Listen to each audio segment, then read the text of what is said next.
Hello and welcome back to another video exploration of the story. My name is Scott Dalen, an ELCA pastor in Southwest Iowa, and I produce these videos weekly as a companion to a Bible study that we are doing within my congregation based on a book called The Story. Kind of sort of looks like that in its first iteration. New copy looks a little different, but and actually if you look right up there, you can see a stack of a few more of the new version sitting up on my shelf. But that's beside the point. I produce these videos just as a companion to go with the study that we are doing, as I mentioned a moment ago, for those who were unable to be with us or just to kind of go along with it and give some further insight. The story is a condensed biblical narrative put together by a guy named Randy Frazee a few years back. And what it does is it takes the overarching narrative of the Bible and kind of cuts out a lot of the tedious side information that's really hard to slog through, particularly in the Old Testament, and to put it more in a novel type form. Now, it's everything that's in there is still biblical, though there are some portions where Frazee did some paraphrasing summary such to kind of fill in the gaps that are left. But so that's kind of what the story is, and we have been going through it now for a couple of months. This week we looked at chapter 13, which is entitled The King Who Had It All. This is looking at the story of King Solomon, the son of King David, who follows in his father's footsteps to become the third king of Israel, and actually the final king to have the single united kingdom. We see, and this is a little bit of foreshadowing of next week already, but we see that the history of the single united 12 tribes of Israel only lasts for 3 kings, a fairly short amount of time, only about 120 years. From Saul, who was the first king and united them all. David expanded it through a lot of his military conquest. And then Solomon expanded it just a little bit more, but also expanded the political influence around the known world because of his great wisdom. Getting ahead of myself again, but after Solomon, everything fell apart now, and we'll see in the chapter that God predicted that, or that God told Solomon this would happen because in his old age, Solomon turned away from God. But again, I'm getting ahead. That's some of the background. This particular chapter is found within the context of First Kings, Old Testament book, and about the first half of First Kings. First Kings is about 22 chapters long, if memory serves me, 22, 23, and Solomon's story is in the first 11 chapters of it. So we hear first off within that portion that David is still alive, but he's grown quite old and frail, definitely nearing the end of his life. And at this point, his third son from one of his several wives, I'm talking David here, who is now the oldest living son, because the first 2 were killed previously. We talked about that last week. His oldest living son, who is the heir apparent, the way that things go in terms of inheriting something. He's the oldest, so he would be the next logical king. He gets it in his head that he is going to be the king, so he kind of starts talking with some of the major officials from David's court, some of the advisors, some of the military leaders. He talks with the high priest, and they all are going to support him. So he thinks, hey, I've got this, and basically starts celebrating as king. But the prophet Nathan, who is still around at this point, he hears of it and goes and talks to Bathsheba and brings it to her attention. So then she goes to David, who again is still alive, and she reminds him, hey, didn't you promise that Solomon would be the next king? And David's like, yes, Solomon is the next king. I believe it. God has said this. Solomon is the next king. So he sends Nathan, and they go with Solomon, and Solomon is anointed in front of all the people. So now Solomon is king, and word comes back to Big Brother, who's got a weird name, Adonijah, which I'm probably slaughtering, but that's kind of what it sounds or what it's spelled like. Word comes to him that Solomon is king, you are not, so you better be careful. Now he appeals to his little brother, now king, saying, "Hey, please don't kill me." And Solomon says, "We'll just kind of wait and see how things go." You fast forward a little bit of time, and I can't even pronounce it. Adonijah, big brother, just has issues and really kind of still turned away from Solomon. Solomon ends up having him killed. He also has those other officials killed. So Solomon, um, in his young age, solidifies his rule and kind of eliminates any opponents that he might have. So he becomes king. David dies. This all happens very quickly within the chapter. But So at that point now, Solomon is beginning his reign, and we talked quite a bit in our study about how Solomon inherited a peaceful time because of the military conquest that David had done. David had secured the borders, and there weren't really a whole lot of powers that were threatening Israel in the time of Solomon. Though there is some evidence, very briefly, that we hear that there were adversaries for Solomon. Two or three of them are mentioned in Scripture, but we never hear that they're really challenging in terms of trying to take over territory. They're just people, for whatever reason, are adversaries to Solomon. That's really about the only opposition that he seems to have during his reign as king of Israel. So things go pretty well for him. But initially, he is young. We don't know how young. He's described at one point as "I'm but a child." And we don't know exactly what does that mean. Is he a kid under the age of 10? Is he a teenager? Some theologians think that he's referring to his lack of military experience when he makes that comment. I don't really know, but he's young. And we know he's young because he lives and reigns for quite a long time before his death, his apparent death. So he can't be very old when he becomes king. We talked some about the relationship between Bathsheba and Solomon and David, and why she would feel the need to go and push for her son.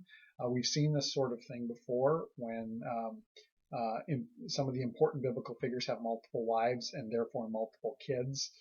We oftentimes see that the wife or that the mother is pushing for the advancement of her child. We saw that specifically. The one that came to mind, the one we talked about the most, was Abraham with Ishmael and Isaac, his two sons, who were half brothers between Hagar and Sarah. And when Sarah finally had her son, she became very jealous of Hagar and Ishmael, the oldest son, and so wanted them out. And we pushed for that. So we're kind of seeing that pattern, that cycle, emerging again. And yet again, we talked about the emerging cycle, or not emerging, the constant cycle of people who do well and follow God, but then eventually fall away. An interesting note about Solomon. What Solomon's most known for, of course, is his great wisdom. And I believe I mentioned that a moment ago. But we explored that portion just a little bit, that when Solomon first becomes king, God appears to him in a dream and tells him, "I will give you anything. Out of my love for your father David, who served me with all of his heart, despite his flaws," which we looked at last week, "I will grant you whatever you wish." Solomon asks for great wisdom. And he could ask for riches, he could ask for power, etc., etc., etc. He could ask for anything.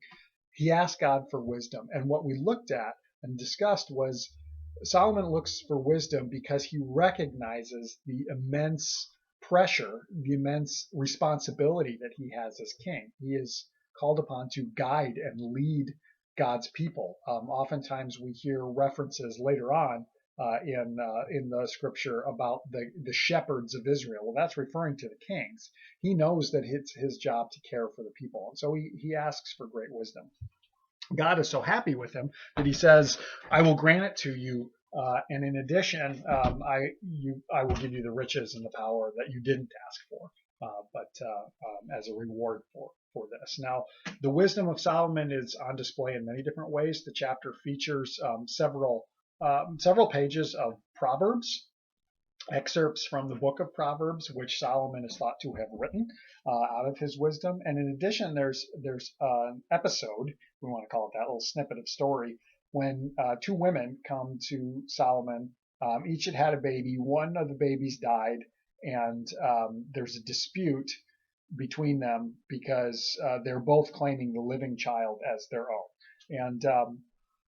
And Solomon, in his wisdom, says, cut the baby in half, give each of them a half, knowing that the mother, the actual mother, would say no, no, no, no, let the other woman take him out of love for her child, let the child live. So it's a very kind of brutal example of Solomon using his wisdom. Now, in the end, it works, and the child is okay, but it's thought that we thought collectively, it's like that's kind of a strange story to show a person's wisdom, and yet that's what the scripture gives us. So we looked at that too. Moving on from there, the next kind of portion of this chapter speaks of Solomon building the temple that David had planned for and had prepped for. All this work had been done, and Solomon uses his great influence and his great diplomacy, which was his real gift in terms of international relations, his diplomacy to kind of flatter some neighboring kingdoms and enlist help and resources from them. In addition, Solomon he conscripted labor, and we talked some about that. What does that mean? Conscripted labor essentially means to draft. That you draft. They're not quite slaves, but they might as well be because they're there working whether they like it or not. They do get paid, so that's a good thing. But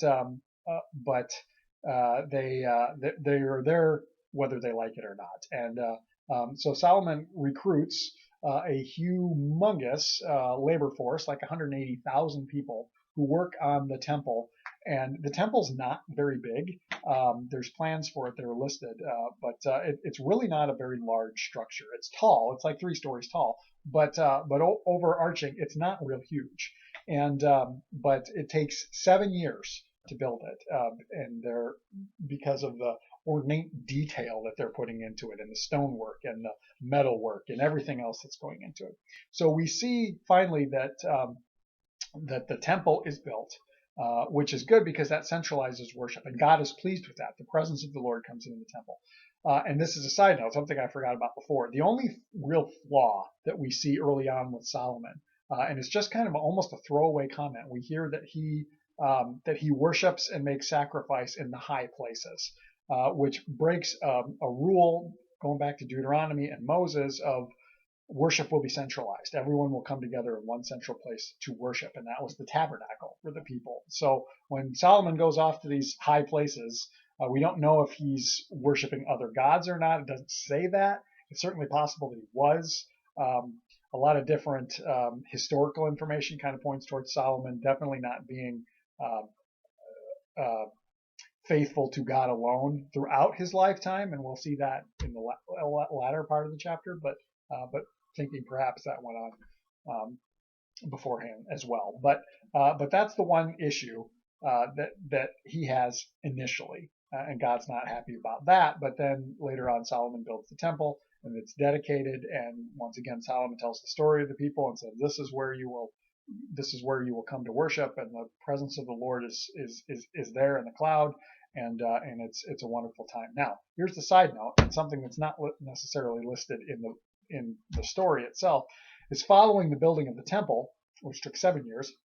Solomon then builds himself a palace, which is like 3 or 4 times the size of the temple, and it takes like twice as long, and probably costs a whole lot more. And then he builds another palace for his first wife, who is the daughter of Pharaoh from Egypt, in another place. So he's building all kinds of stuff. He spends a lot of time building, in addition to his diplomacy that he's got going on and the great wealth that he has. Now, how does he pay for all this? Because he is so wise, and his political influence spreads throughout the world. A lot of these neighboring kingdoms pay tribute every year, essentially to say, "Hey, we're friendly to you. Take this gift." So he gets a lot of money that way, and that's how he pays for a lot of this stuff. But so we see perhaps Solomon's priorities are a little skewed because he spends way more time, energy, resources, and size on himself and his wife than he does on the temple of God. Another side note, we then kind of went on a tangent and talked some about the eventual fate of the temple. Now, this first temple will be destroyed a few hundred years later when the Babylonians come in and destroy Judah and Jerusalem. The first temple is destroyed. Later on, it's rebuilt. The second temple is around, and that's the temple that we hear about in the New Testament when Jesus is in the temple. That one will later be destroyed in about the year 70 of our common era now, about 35-ish years after Jesus' death and resurrection by the Romans. But so that's kind of the history of the temple real briefly. There's a whole lot more to it than that. But we talked some about that. We also went on some tangents in terms of different religions, different faiths, and talking about that notion. The Middle East is such a mix of things. So our group last night, we talked some about that, and some of that came from the fate of the temple. There's still the Wailing Wall, which is in existence from the Second Temple, but that is the only standing structure. And now on the Temple Mount, it's controlled by, there's a mosque there, a Muslim mosque. So we talked some about that, just comparing some of the different faiths of the world and how they kind of intermingle. So we talked some about that. Now, to wrap this all up, I see I've been talking for over 16 minutes now. It's getting kind of lengthy. As Solomon gets old, not only when he's old, but throughout his lifetime, Solomon is a great lover of women. He just kind of is. Reminds me a lot of Samson in that regard. But he has wives like crazy. We hear that he has 700 wives, 300 concubines. So he's quote unquote married to 1,000 women. A lot of different things that I've read state that basically he marries them and he's with them for a day or for his wedding night, and then he's off and he never visits them again. So regardless, Solomon's got a lot of these foreign wives because so many of them are from foreign kingdoms or foreign dignitaries or whatever, offer them daughters or sisters or whatever for him to marry. So he's got all kinds of wives, and God had said very early on, don't intermingle with foreign people because they will lead you away from worshiping me. Lo and behold, that's exactly what happens. And in his old age, he turns his back from God and he worships many different foreign pagan gods, offering sacrifices to them. He goes back to these high places where he offers sacrifices again. And because of that, God is displeased and has told him, if you refuse to follow me, I will tear your kingdom away from you. And that's exactly what happens. And that sets up what we'll see next week as the kingdom is divided between Israel in the north and 10 tribes and Judah in the south, where Jerusalem is, with the tribe of Judah and Benjamin. So we have the two kingdoms and we have two monarchies, and that will kind of move on into next week. To wrap up, a question came up last night that I couldn't answer. It was, how many kids did Solomon have? We had talked some about David and David's children, and we knew that David had quite a few kids. But we thought, with so many wives, how many kids does Solomon have? Now, in Scripture, there are only 3 of them who are named. He has his son Rehoboam, who becomes the king of Judah following the death of Solomon, and then 2 daughters. And the only reason we know them is they're called by name because some of Solomon's officials, important officials, were married to these 2 daughters who are named. Beyond that, we don't know. No other children are mentioned or named within Scripture. There's a lot of different speculation about how many potential kids he might have had with all the various wives that he had and such. But in terms of scriptural, we know of 3 children. 1 son, 2 daughters, and that's it. So were there more? That's certainly possible, but that's all that we hear about. That was kind of what was happening within our study last night. That's kind of a major recap. We covered a lot of ground, but I hope this has been helpful for you as we move forward and continue on through the story and see that now the kingdom, which has been fully established, is now breaking down because of the people's unfaithfulness to God. And it's again that same pattern that we continue to see in. So if you have any questions, thoughts, comments, share those down in the comment section. Otherwise, have a great week and God bless.